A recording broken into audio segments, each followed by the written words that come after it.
Hi hello. അപ്പോൾ ഇത് നമ്മൾ ലോങ് വീക്കെൻഡിൽ ഡാലസിൽ പോയിട്ടുള്ള വീഡിയോൻ്റെ സെക്കൻഡ് പാർട്ടാണ്. ഇത് ഞാൻ ഷോർട്ടായിട്ടാണ് അപ്ലോഡ് ചെയ്യാൻ പോകുന്നത്. അപ്പോൾ നമുക്ക് വേൾഡ് അക്വേറിയം കണ്ടിട്ട് വരാം.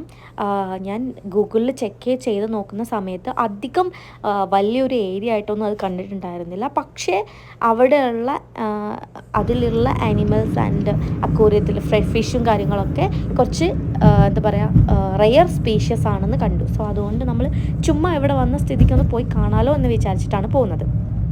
And the first thing is നമ്മൾ കാറ് പാർക്ക് ചെയ്യണം. നമുക്ക് കാറ് പാർക്ക് ചെയ്യാൻ ഭയങ്കര ഈസിയാണ് കേട്ടോ US-ൽ. കാരണം എല്ലായിടത്തും അങ്ങനെ സ്ലോട്ട് പാർക്കിംഗ് ലോട്ടുകൾ കുറേ ഉണ്ടായിരിക്കും. നമ്മൾ അവിടെ ചെന്നിട്ട് പേ ചെയ്യുക, പാർക്ക് ചെയ്യുക, അത്രേ ഉള്ളൂ. ആൻഡ് നമ്മൾ ചെല്ലുന്ന സ്ഥലം എന്ന് പറയുന്നത് ഭയങ്കര ബ്യൂട്ടിഫുൾ ആയിട്ടുള്ളൊരു ഏരിയ ആയിരുന്നു. ഈ സമയത്തായിട്ട് കുറച്ച് ചെറിയ മഴയൊക്കെ ഉണ്ടായിരുന്നു. അതുകൊണ്ട് തന്നെ ഇങ്ങനെ വെറ്റായിട്ടുള്ള ഒരു ഏരിയ ആയിട്ടായിരുന്നു ഉണ്ടായിരുന്നത്. പിന്നെ ഇതിൻ്റെ ഉള്ളിലും അങ്ങനെ തന്നെയാണ് കേട്ടോ.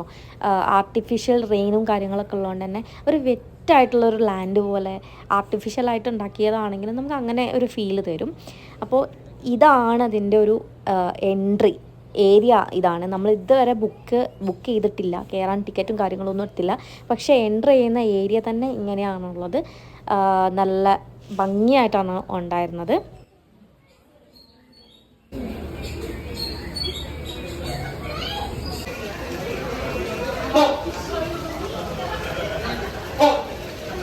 സോ ഐ ഹോപ്പ് നല്ല ഭംഗിയുണ്ടായിരിക്കും ഉള്ളിലെന്ന് വിചാരിച്ചിട്ട് നമ്മൾ ടിക്കറ്റ് എടുക്കുകയാണ്.